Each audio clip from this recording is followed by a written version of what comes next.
Preppers outperforming Tesla. Let's have a look.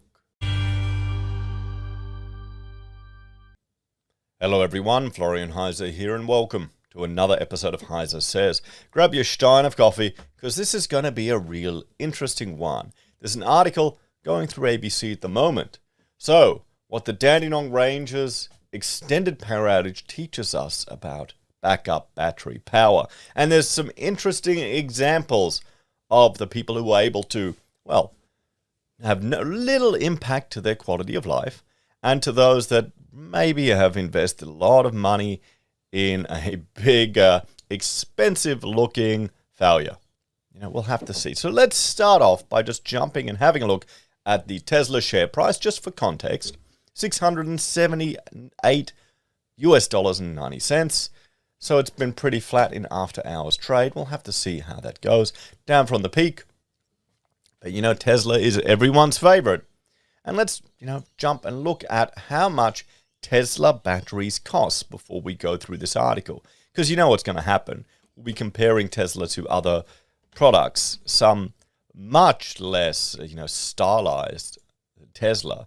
I'd say, prepper grade type of stuff where people have installed their own systems, and it's worked flawlessly. What do you think happened to the Teslas? Anyway, so this is from the AGL website, guys. Just one I typed in, Tesla batteries. And if we look down here, Tesla Powerwall, only $207 a month. And 0% deposit when you apply through Hum90 Finance or pay $11,000, so $12,000 outright, 12 grand. And the LG Chems plus Solar Edge is the same thing. And do you get solar panels for this? It doesn't look like it. Just wait.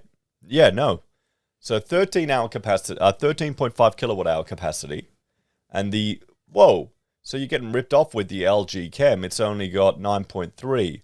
You've got a fully integrated Tesla inverter, a lithium-ion battery, backup power available. Isn't that, can you plug in a generator into it? Wall or floor mounted, indoor and outdoor installation, certified carbon neutral. Oh boy, I guess this is what the thing. So what does the price include? $1,000 off the upfront cost of your solar battery when you sign up for VP. I don't know what that is. And they want you to finance it, guys. 1.99%. Hang on, let's have a look here. So after that, interest is payable. So if it's fully paid off in 5 years or whichever is earlier, after that interest is payable at 23.99%. So you got to pay it off within 5 years over 60 months. So $207 a month. Or else you're 23%, 24%. Wow. Oh boy, that's maybe time to invest in these companies, suckering people into. I'm sure they'll all pay it off within 60 months, hey? Hey? Yeah. Doubt it. So, let's have a look. Let's compare the 12 grand Tesla system to some of the other people's system that they've installed. So, and this is from the ABC. When severe storms brought down power lines and cut power to tens of thousands of homes in Victoria in June, a select group of residents kept their lights on with backup battery power and solar panels. ABC News went to the mostly badly impacted region of the Dandenong Ranges and visited 3 homes with different types of home battery storage, an off-grid system, one made from salvaged cells, and a famed Tesla. As thousands of households in the region went without power for weeks, some of those battery owners powered through entirely without help from the grid, but one battery started to die after just a day, which one might surprise you. I don't think it will. Meredith and Sean's off-grid system. As tens of thousands woke up to no power on the first morning after the storms, Sean and Meredith were going about life as normal. We made teas and coffees, cooked toast, and went outside and looked after the animals, she said. It was just a normal day. We had no idea the power was out. Well, there you go. It was only when we realized that our mobile phones and our NBN weren't working that we realized something had happened. The reason they were still blissfully on power was due to an absorbed gas mat AGM battery stored in a cupboard in their horse stable. Well, no, several batteries that they've built up. I mean, there you go. We've got 33 kilowatts of battery storage, he said. We've got 24 panels on the roof, which charges the batteries and then just runs everything in the house. So we never lost any of life's luxuries.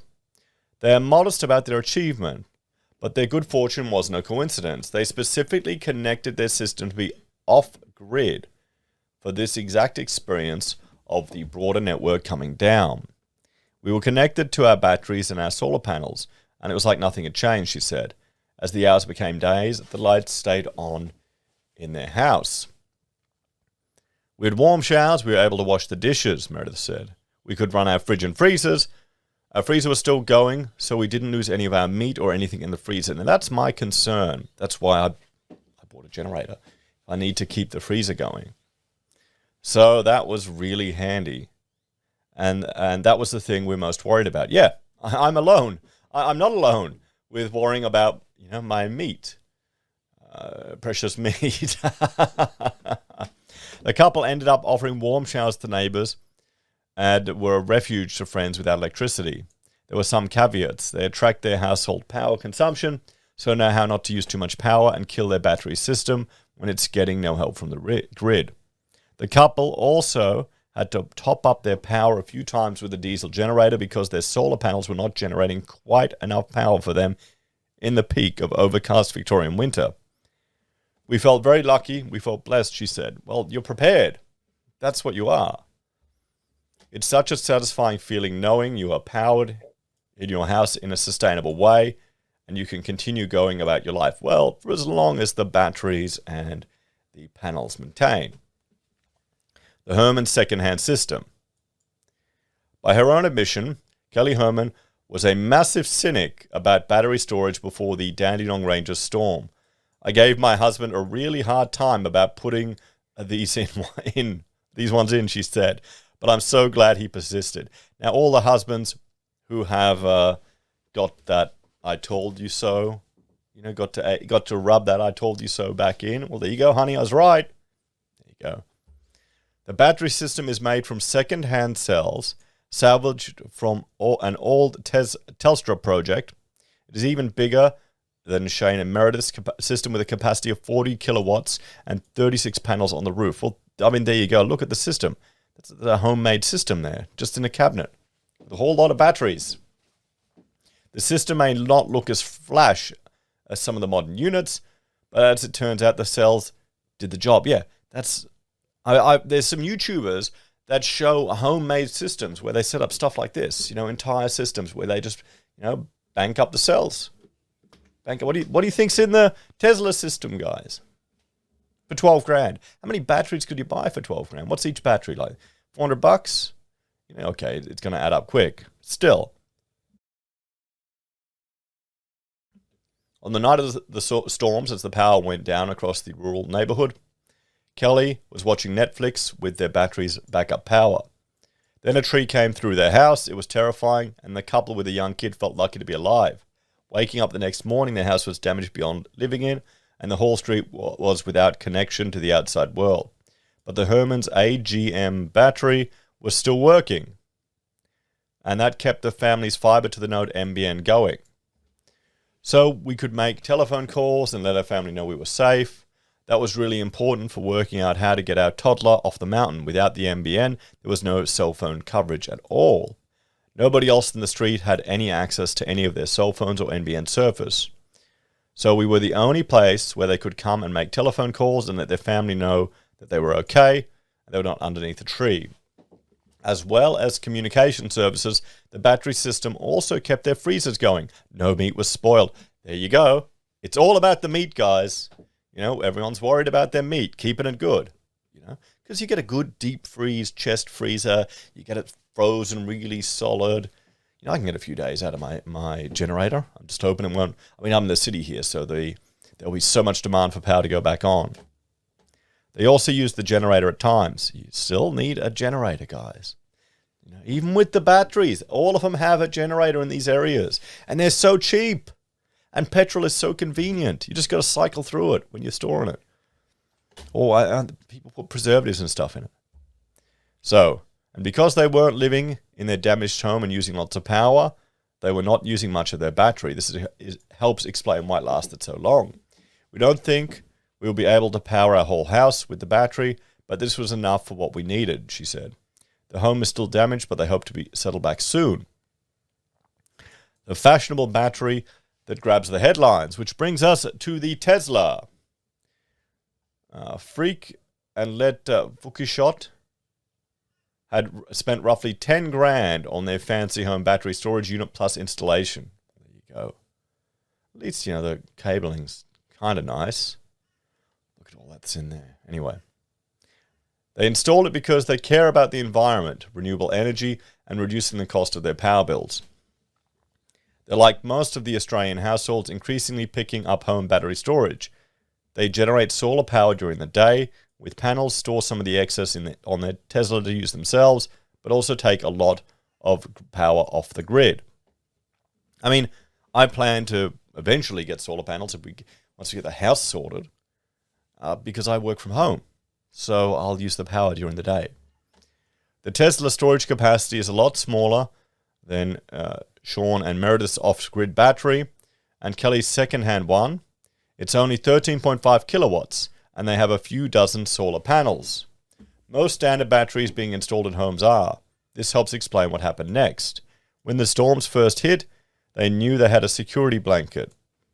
The big storms we had a few weeks ago was a very scary night, they said. But the next day we still had power from the battery. That was great at first, but on day 2, his mobile phone app about using Tesla's usage surged, started to flag the battery was dying. We were expecting it would keep charging for a few days, enough to get a few days, Freak said. It couldn't charge itself again, and so it drained itself completely and stopped working.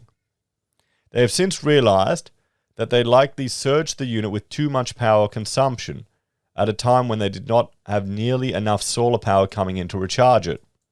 We have too many appliances on the floor. Too many appliances on the floor heating, and that drains a lot of power. They were heating. They were trying to run a heater off a battery.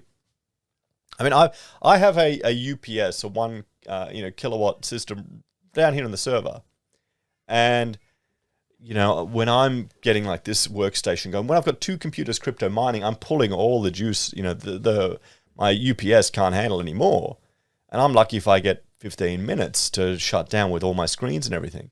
But can you imagine running heaters? No. And next time we know, we'll have to turn it off. They said, wow. I mean, how many of you measure your power consumption? I've got a little thing in the wall that lets me know how much power I'm using. How many of you measure it? The couple got through the rest of the week's power outage with a $2,000 diesel generator. The irony is not lost on the passionate retired couple. $2,000 generator. We had to go back to fossil fuels, they laughed. Well, there's nothing wrong with fossil fuels. They work, they're useful, and they're convenient. And we'll have to see if they really go away. The Tesla battery has since recharged and is back working. Couldn't you plug the generator? They probably couldn't. Could you plug the generator into the Tesla battery? So what's with the different battery outcomes? Tesla has been contacted for comment. Well, they overloaded it. The system wasn't enough. It's a gimmick. It's a gimmick. You got to go full prepper, guys. How many batteries, how many cells could you get for that $12,000 and build a system yourself? Probably not allowed. Can't have Australians being independent. Can't have that. So, one of the biggest installers of the battery brand in Australia told ABC News that their system could last a long-term outage if configured in a certain way. If the Tesla Powerwall battery is also backing up the solar inverter, then in the event of an extended grid outage, the solar inverter and solar panels will be able to replenish the battery and therefore keep the lights on. If, however, the Tesla Powerwall does not include the solar inverter within the dedicated backup circuit, the solar inverter will not turn on during an outage, and in this scenario, the battery will be utilized until such time as it's empty. What a shit setup! Why would you not install it to use the battery, the solar inverter? Why would you not do that? Then it's just a complete and utter gimmick, isn't it? I don't understand. Once empty, it will not recharge until the grid power is restored. So if you're dependent on grid power, what is the point in having a battery?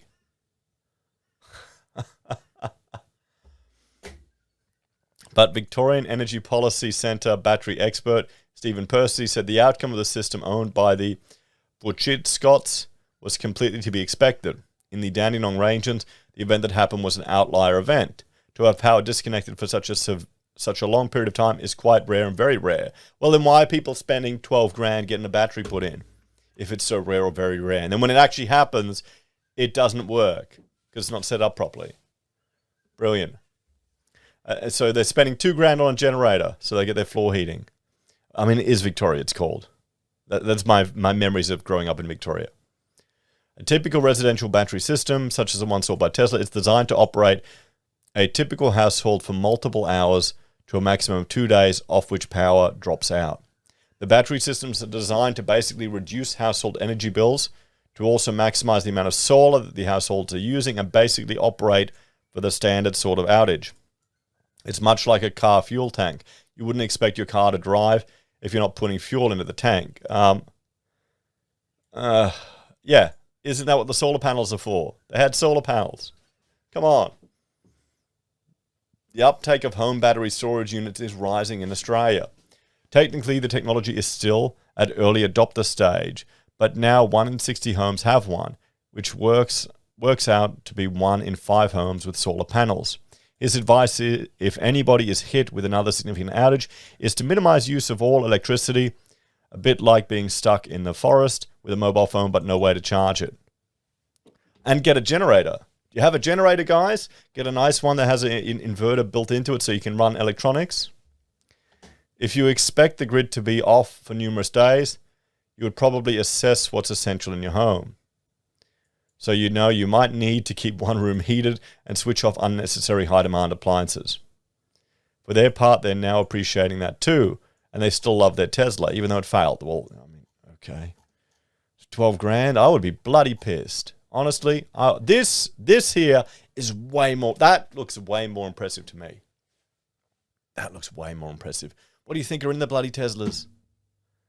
You know? This is what you want. I mean, could you just get a whole bunch of good old boat batteries and run them together? You know? Look how big it is. Look at it, just a little cupboard.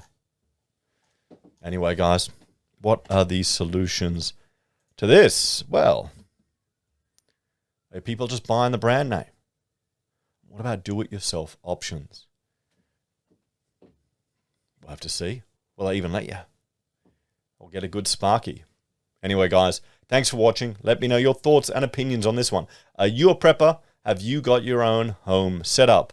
What would you do? Would you go the brand name or just get your own cells? As always, thanks for watching. Like, share, subscribe to the channel. Let me know your thoughts and opinions on this one in the comments down below. If you're a fan and enjoy the content I create here, there are a few ways you can support us. You can join us on YouTube or Patreon. Sign up for SelfWealth or Stake. Use our affiliate links at Amazon, eBay, Independent Reserve or AussieBroadband. Buy our merch from HeiseSays. Use Gold Pass from the Perth Mint or support us via PayPal. See you next time. Bye for now.